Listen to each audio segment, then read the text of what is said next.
பகைவனுக்கு அருள்வாய் நன்னெஞ்சே பகைவனுக்கு அருள்வாய். புகை நடுவினில் தீ இருப்பதை பூமியிற் கண்டோமே நன்னெஞ்சே பூமியிற் கண்டோமே. பகை நடுவினில் அன்புருவான நம் பரமன் வாழ்கின்றான் நன்னெஞ்சே பரமன் வாழ்கின்றான் என்று பாரதி பாடினார். ஏன் இப்படி பாடினார்? எந்த சூழலில் இப்படி பாடினார் என்று கேட்டால், பாரதி சென்னையில் இருக்க, மதராஸில் இருக்க தடை விதிக்கப்பட்டிருந்தது. தமிழகத்தில் அவரை எங்கு பார்த்தாலும் பிரிட்டிஷார் கைது செய்து விடுவார்கள் என்ற நிலையில் அவர் பாண்டிச்சேரியில் பத்திரமாக இருந்த பொழுது அவருடைய நண்பர் ஒருவர் அவரிடம் வந்து சொல்லுகிறார். அவருடைய நண்பர் சொல்லுகிறார், வாப்பா, உன்னுடைய அந்த ரத்தம் எல்லாம் நீங்கி விட்டது, இப்போ நீ எங்கு வேண்டுமானாலும் பயணம் செய்யலாம் அப்படின்னு சொல்றார். இதை கேட்ட பாரதி செல்லம்மாளிடம் கூட சொல்லாமல் தன்னுடைய பயணத்தை துவங்கி விடுகிறான். செல்லம்மா கிட்ட கூட சொல்லாம கிளம்பி விட்டான் பாரதி. அப்பொழுது அத வழியில பார்த்த ஒரு வழக்கறிஞர் அவரை நிறுத்தி, இல்ல, அப்படியெல்லாம் எந்த விலக்கும் இன்னும் அமலுக்கு வரவில்லை, நீங்க முதல்ல வாங்கன்னு சொல்லி கூட்டிட்டு வந்து செல்லம்மா கிட்ட விட்டுட்டு போறார்.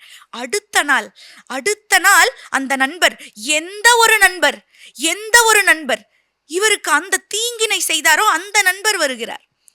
அப்ப பாரதி பாடிய பாடல் தான் இது, பகைவனுக்கு அருள்வாய் நன்னெஞ்சே பகைவனுக்கு அருள்வாய் என்று. நம்மளுக்கு இதை கேட்டவுடன் நமக்கு ஒரு சிந்தனை தோன்றலாம், பகைவனுக்கு எப்படி அருள்வது? எல்லோரிடமும் அன்புடன் இருக்க வேணும்னு புரியுது, ஆனால் பகைவன், நமக்கு தீங்கு செய்தவன், பிரிட்டிஷாரிடம் பாரதி மாட்டிக்கணும்னு நினைத்த ஒருவன், அவனுக்கு எப்படி பாரதியால் நன்மை நினைக்க முடியும் என்றால், நம் வள்ளுவரிடமிருந்து சில சொற்களை கடன் வாங்கலாம். அன்புடைமை என்று வள்ளுவர் ஒரு அதிகாரம் படைக்கிறார், அருளுடைமை என்று இன்னொரு அதிகாரம் படைக்கிறார். அன்பும் அருளும் எல்லாம் ஒரே மாதிரி சொல்தானே, இதுக்கு தனித்தனி அதிகாரம்னா அதை வள்ளுவர் எந்த இடத்தில் வைத்திருக்கிறார் என்று பார்க்க வேண்டும். அன்புடைமை இல்லறத்தில் இருக்கிறது, அருளுடைமை துறவரத்தில் இருக்கிறது.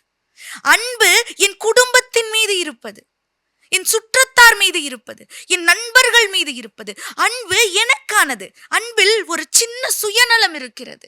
ஆனால் அருள் இருக்கிறதே, அது இந்த உலகத்தில் உள்ள எல்லா உயிர்களின் மீதும், இந்த பரம்பொருள் என்று சொல்லப்படும் இறைவனின் மீது நாம் எவ்வளவு பெரிய நேசத்தினை வைக்கிறோமோ அதை எல்லா உயிர்களின் மீதும் ஒருவனால் அதே நேசத்துடன் பழக முடியும் என்றால், அதே அன்புடன் இருக்க முடியும் என்றால், அந்த கணம் அன்பு அருளாக மாறிவிடுகிறது.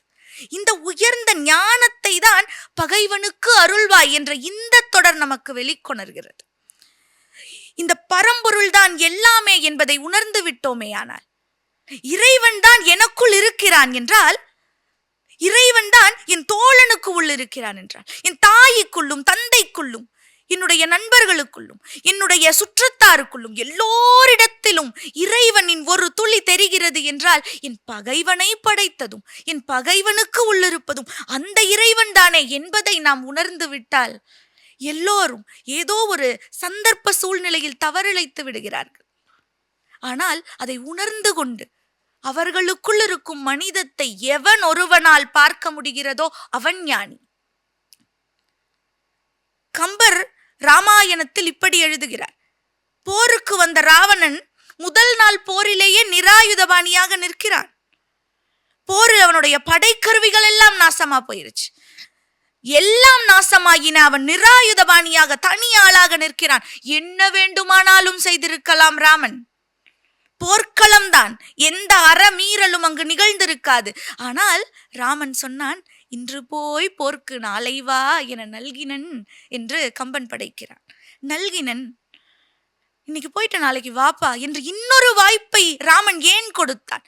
பகைவனுக்கு கூட அவனுக்கு மாறுவதற்கு இன்னொரு வாய்ப்பினை கொடுக்க வேண்டும் என்று தமிழ் இலக்கியங்கள் எல்லா காலத்திலும் சொல்லிக் கொடுக்கின்றன. கந்த புராணத்துல முருகன் இறுதியாக சூரபத்மனை அழித்து வேலாகவும் சேவலாகவும் தன்னுடன் வைத்துக் கொள்கிறார். மற்றைய எல்லோருக்கும் கிடைக்காத பெரும் பேறு இறுதியில் அவனுக்கு கிடைக்கிறது என்றால், அன்பு என்ற ஒற்றை குணம் அது அருள் என்ற நிலைக்கு மாற முடியுமே. ஆனால் இந்த உலகம் எத்துணை அமைதி பூங்காவாக திகழும், எல்லா போரும் ஒழிந்து விடும் தானே. காந்தியடிகள் கைது செய்யப்படுகிறார். கைது செய்து ஒரு ஆங்கிலேயன் எட்டி பூட்ஸ் காலால் மிதிக்கிறார். நமக்கு எவ்வளவு கோபம் வந்திருக்கும். அந்த சூழல்ல நான் இருந்திருந்தால் என்ன செய்திருப்பேன்? கோபப்பட்டிருப்போம், வெறுப்பை வளர்த்திருப்போம். ஆனால் காந்தியடிகள் அந்த கால் மிதிப்பட்டதால் ஏற்பட்ட காயத்தில் இருக்கும் அச்சை வைத்து அவனுடைய கால் அளவை தெரிந்து கொண்டு அவனுக்கு ஒரு செருப்பு தைத்து கொடுத்தாராம், அவனுக்கு ஒரு காலணி தைத்து கொடுத்தாராம். அந்த சிறைவாசம் முழுவதுமாக அவனுக்கு காலணி செய்வதில் செலவிட்டார் காந்தியடிகள் என்றால் சிலருக்கு இது முட்டாள்தனமாக கூட தெரியலாம். சிலருக்கு இதில் இருக்கும் ஆழம் புரியாமல் கூட இருக்கலாம். பிழையில்லை. அவர்கள் இன்னும் அந்த நிலையை அடையவில்லை என்பதுதான் பொருள். பகைவர்கள் என்று நாம் நினைப்பவர்களும் கூட மனிதர்கள்தான். அவர்களுக்கும் இந்த உலகத்தில் நமக்கு இருக்கும் எல்லா உரிமங்களும் உண்டு. நாம் பகையை கருத்துகளிடம் கொண்டு மனிதர்களிடம் எப்பொழுதும் அன்போடு இருப்போம் என்று உணர்ந்தால் அந்த இடத்தில் அன்பு அருளாக மாறுகிறது.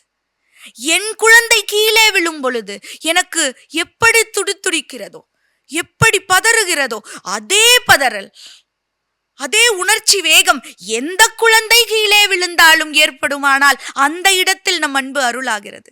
அந்த இடத்தில், அந்த கணத்தில் பகைவனிடமும் கூட அன்பு கொள்ளும் உச்சபட்ச ஞானத்தை நாம் பெற்று விடுகிறோம். நீங்கள் ஒரு கேள்வி கேட்கலாம், அப்ப உனக்கு அந்த ஞானம் வந்துருச்சா? இல்லை, இல்லை. ஆனால் நாம் எல்லோரும் அந்த பாதையில் பயணம் செய்ய வேண்டும் என்ற எண்ணத்தையேனும் கொண்டிருக்க வேண்டும். நம்மால் அப்படி வாழ முடியாமல் இருக்கலாம். ஆனால் அதுதான் சரியான சீரிய நெறி என்பதை உள்ளத்தின் ஆழத்தில் உறைய பதிவு செய்யோமேயானால், நம் உள்ளத்தின் ஆழத்தில் இருக்கும் நினைவு அடுக்குகளில் அந்த ஒரு பதிவை பதிவிட்டு விட்டோமேயானால் என்றேனும் ஒரு நாள் நாமும் அந்த அருட்பாதையில் நடந்து ஞானிகளைப் போல் உயர்வோம். அதனால் பகைவனிடமும் அன்பு கொள்வோம், பகைவருக்கும் அருள்வோம். நன்றி, வணக்கம்.